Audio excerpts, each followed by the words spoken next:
কেমন আছেন সবাই? আশা করি ভালো আছেন। আজকের আমাদের দ্বিতীয় চ্যাপ্টারের দ্বিতীয় ভিডিও হচ্ছে আপনার রাষ্ট্রের মুখ্য এবং গৌণ উপাদানের মধ্যে সম্পর্ক। প্রথম ভিডিও দেখে নিবেন। এখানে হচ্ছে আপনার মুখ্য এবং গৌণ উপাদানগুলো ব্যাখ্যা করা হয়েছে। তাহলে মুখ্য উপাদান তো ৪টা আমরা জানি, গৌণ উপাদান অনেকগুলো। তাহলে মুখ্য উপাদান হচ্ছে কোনটা? যে রাষ্ট্রের মুখ্য উপাদান হলো সেগুলা যা ছাড়া রাষ্ট্র গঠন হইতেই পারে না, মানে রাষ্ট্রই হবে না।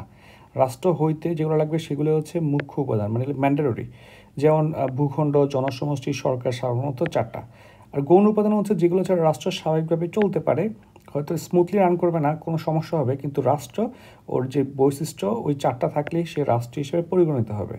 এরকম গৌণ উপাদানগুলো হচ্ছে আমাদের কি রাষ্ট্রীয় স্থায়িত্ব, আন্তর্জাতিক স্বীকৃতি, তারপর জাতীয়তাবাদ, রাজনৈতিক সাম্য, আরও অনেক কিছু থাকতে পারে।